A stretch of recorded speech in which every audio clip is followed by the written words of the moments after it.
संबरासुर की प्रेरणा से दिग्विजय करना। किंतु शंबर्स को चैन कहाँ, उसने ममतासुर को त्रिलोक के विजय के लिए प्रेरित किया। बोला, वत्स, तुम विघ्नराज गणेश्वर से ब्रह्मांड के राज्य की प्राप्ति का वर पा चुके हो, इसलिए उसमें पूर्ण समर्थ भी हो। तब तुम्हें उसकी प्राप्ति कर लेनी चाहिए। देखो, कार्य तो करने से ही होगा, बिना किए तो कुछ नहीं मिलता। ममतासुर ने निवेदन किया, आप विश्वास रखें, मैं शीघ्र ही समस्त ब्रह्मांड पर विजय प्राप्त कर लूंगा। मेरे पास असंख्य असुरों की सेना, आपकी दी हुई विद्याएं, सब विघ्नराज प्रदत्त विजय पर वर विद्यमान है। तब मेरी गति कौन रोक सकता है।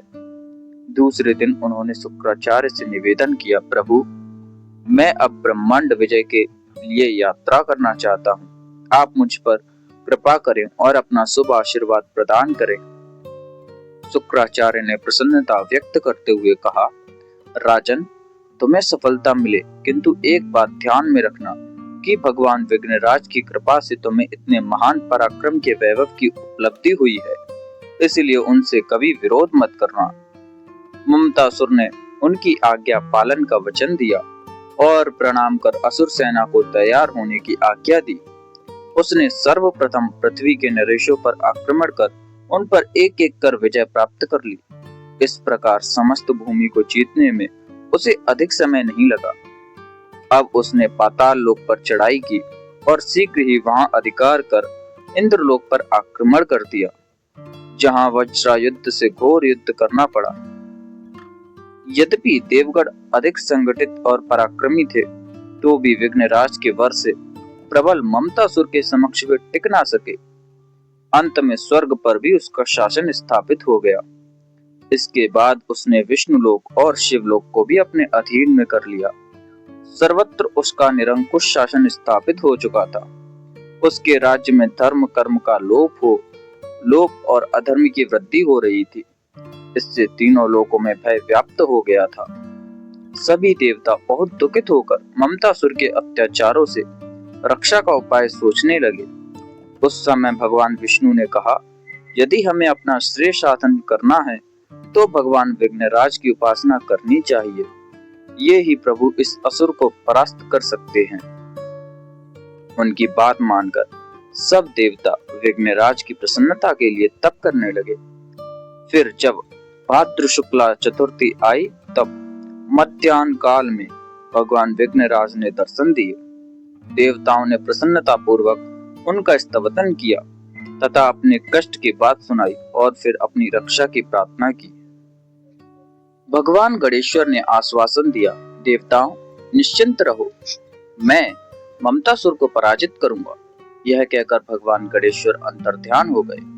महर्षि नारद ने ममतासुर को देवताओं के तप और विघ्नराज के वरदान की बात बताई और फिर कहा, राजन, भगवान विघ्नेश्वर अधर्म के अत्यंत शत्रु और धर्म से प्रसन्न रहते हैं, किंतु अब तुम्हें अधर्म, अनाचार आदि का त्याग कर भगवान विघ्नराज की शरण में जाना चाहिए। उन भगवान ने मेरे द्वारा यह संदेश प्रेषित किया है।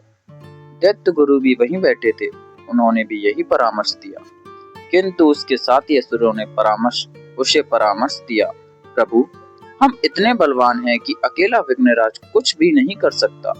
उसकी क्या शक्ति है, वह हमारे समक्ष युद्ध कर सके, इसलिए आप उससे दबिए मत।